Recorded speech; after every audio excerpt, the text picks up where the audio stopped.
Bonjour et bienvenue dans Uppercut by Pastor G. Nous commençons une mini-série en 3 parties sur les traces de Jésus dans l'évangile selon Luc, le médecin, et nous allons nous introduire dans la demeure des gens comme nous nous introduisons chaque matin dans la vôtre. Voici donc 10 maisons visitées par le Seigneur Jésus, première partie. Jésus est entré dans la maison de Simon-Pierre. Luc chapitre 4, les versets 38 et 39. Il était dans cette maison afin d'opérer un miracle, et plus précisément le miracle de la guérison de la belle-mère de Pierre. C'est déjà saisissant de voir que cette vieille femme vivait avec ses enfants. Aujourd'hui, la plupart des pasteurs doivent prendre en considération l'accompagnement des jeunes couples dans nos églises pour se soucier des personnes du 3e âge, mais aussi la place des personnes âgées dans l'église de façon générale. Par exemple, le culte n'est plus trop adapté pour ces genres de personnes, mais c'était juste une parenthèse. Je prie donc pour que Jésus s'introduise dans votre maison. Et de la même manière qu'il a chassé la fièvre du corps de la belle-mère de Pierre et qu'elle s'est retrouvée automatiquement afin de servir le Seigneur, ainsi tu quittes le lit de maladie d'où tu m'entends maintenant parce que la guérison divine te localise. Maintenant tu quittes ta faiblesse dans le corps, cette faiblesse qui te fait mal un peu partout où tu as mal, que tu sois guéri au nom de Jésus. Tout germe qui t'afflige et qui t'handicape, quitte ta vie maintenant au nom de Jésus-Christ de Nazareth. La maison de Lévi, Luc chapitre 5 verset 29 à 39.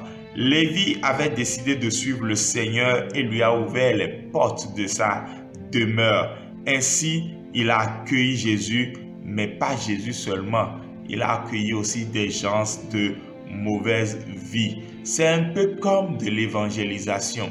Je suis allé dans la maison de certaines personnes et ce qui m'a saisi, c'est de voir qu'ils ont écrit quelque part dans leur demeure que leur demeure était un refuge pour toute personne qui serait en détresse, en train de chercher le secours de l'Éternel. Oui, voilà ce que nos maisons doivent être, un lieu d'évangélisation.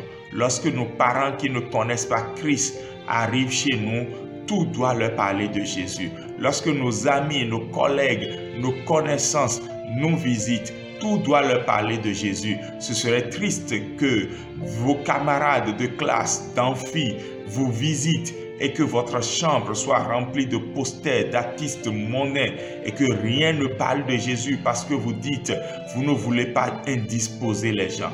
Non, votre foi ne s'arrête pas à l'église. Votre foi se manifeste aussi dans votre maison. La maison de Simon le pharisien.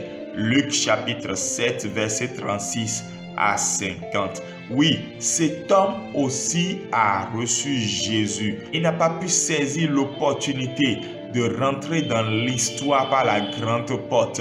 Il n'a pas pu saisir cette opportunité de graver son nom dans l'histoire. Il y a une autre personne qui l'a fait, mais ce ne fut pas lui qui a accueilli Jésus.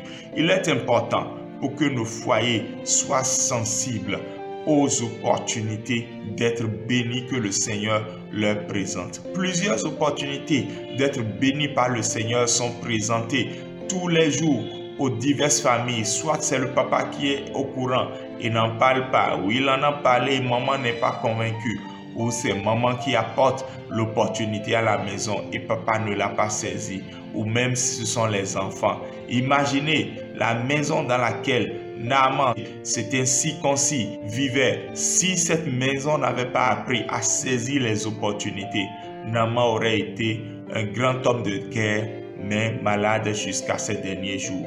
Mais voilà, en écoutant juste une opportunité apportée par la servante de la maison, il a été guéri. Et certainement, une grande joie est entrée dans cette maison. Je prie que la joie du Seigneur demeure dans votre maison parce que c'est avec cette série que nous commençons ce nouveau mois et nous prions afin que vos maisons demeurent bénies, que l'Éternel demeure dans vos demeures et qu'ainsi, avec lui, toute la maison soit sauvée. Shalom, shalom et à demain pour la suite.